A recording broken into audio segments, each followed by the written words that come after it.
Welcome to Insta tips by दोस्त coach Rajiv Khurana. Happy customers A to Z की सीरीज़ में आज का हमारा अल्फ़ाबेट है एस फॉर स्माइल। जी हाँ, मुस्कराइए। बचपन में मेरे को बहुत चोटें लगती थी और मम्मी जब भी डॉक्टर के पास लेके जाना चाहती, मैं एक पर्टिकुलर डॉक्टर के पास जाना पसंद करता था क्योंकि वो बहुत ही प्यार से मुस्कुराते हुए मेरा इलाज करते थे। आपके पास भी तो ऐसे बहुत सारे किस्से होंगे जहाँ किसी एक का स्माइल आपको बाय ओवर कर लेता है। अब ज़रा सोचिए, अपने बिजनेस में, अपनी एंटरप्राइजेस में, अपनी सर्विसेज में हम कैसा करते हैं। अब मार्केट जाते हैं, एक ही प्रोडक्ट है, एक ही तरह की रेट्स पे मिल रहा है, कहाँ से लेना पसंद करेंगे? वही ना जो आपको अच्छी तरह से ट्रीट करे, आपको स्माइल दे। अक्सर देखा गया है कि रिटेल आउटलेट्स में स्माइल्स ही मिसिंग हो जाते हैं। आप शॉप में एंटर करा, किसी ने भी आपको तवज्जो ना दी और आप वापस भी आ गए, तो उनका फोकस सिर्फ ट्रांजैक्शन पे रहता है, रिलेशनशिप पे नहीं रहता। और ऐसी दुकानें ज़्यादा लंबे टाइम के लिए नहीं चल पाती हैं।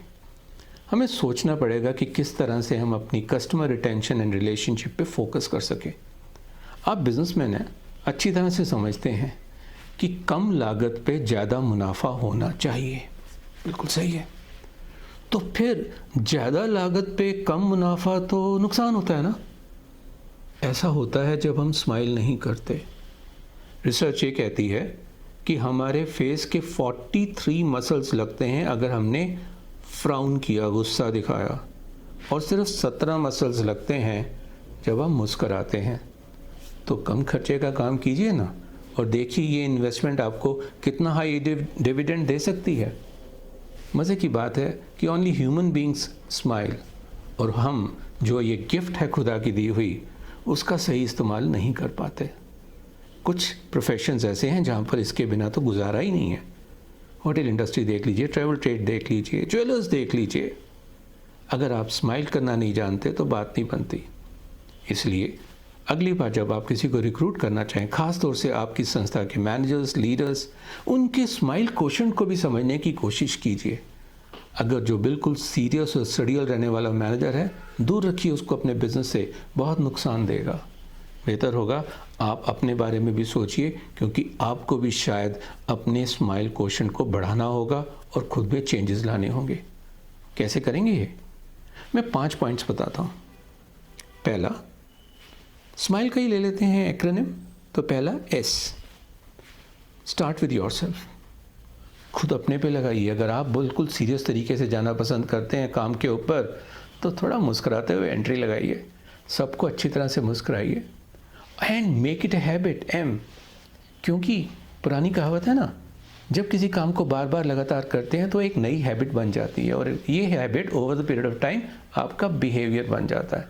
तो बनाइए इसे अपना अच्छा बिहेवियर। तीसरा, आई, इन्फेक्ट अदर्स। इन्फेक्शन जो है ना, नेगेटिव नहीं होती, पॉजिटिव भी हो सकती है। जब आपको लोग स्माइल करता हुआ देखेंगे तो आपके आसपास के माहौल में लोग भी स्माइल करना शुरू कर देंगे और वो स्माइल शायद वो अपने घर तक लेके जाएं। चौथा, लर्न फ्रॉम अदर्स। किसी के स्माइल्स बड़े अच्छे लगते हैं तो ज़रा कॉपी मारने में क्या जाता है। और ख़ास तौर से छोटे बच्चों से जरूर सीख सकते हैं आप इस बारे में, बहुत कुछ सिखाएंगे आपको। And finally E, enjoy your smile. अच्छी तरह से हर रोज़, इस तरह से आप अपनी अर्निंग्स को भी एंजॉय कर पाएंगे, जो उस स्माइल्स की वजह से और आगे बढ़ेंगी। और हाँ, एक बात का और ध्यान रखिए, जब भी आप कोई ईमेल ड्राफ्ट कर रहे हैं या किसी को चिट्ठी लिख रहे हैं, थोड़ा स्माइल कीजिए, क्योंकि ये उसमें रिफ्लेक्ट होगी भाषा में, टोनैलिटी में। और अगर आप फ़ोन पे बात कर रहे हैं और आप किसी को देख भी नहीं पा रहे, तो भी ज़रा मुस्कुराते हुए बात कर लीजिएगा, because the other person will feel about you. ध्यान रखिएगा, जितनी इन्वेस्टमेंट स्माइल में करेंगे उतना फ़ायदा आपको आपके बिजनेस में होगा। और इसके लिए हर रोज़ सुबह उठते ही आईने में अपनी फेस वैल्यू को इम्प्रूव कीजिए, खुद को स्माइल कीजिए। जब अपने साथ मिलकर खुद के स्माइल को एंजॉय करते रहेंगे तो आसपास एक अच्छा माहौल आप पैदा करेंगे, जो आपकी अच्छे बिजनेस के लिए बेहतरीन साबित होगा। देखते रहिए इंस्टा टिप्स बाय दोस्त कोच राजीव खुराना। हमें लाइक कीजिए, हमें शेयर कीजिए, हमें सब्सक्राइब कीजिए और हमारे साथ अपने संबंध बनाए रखिए। नमस्ते।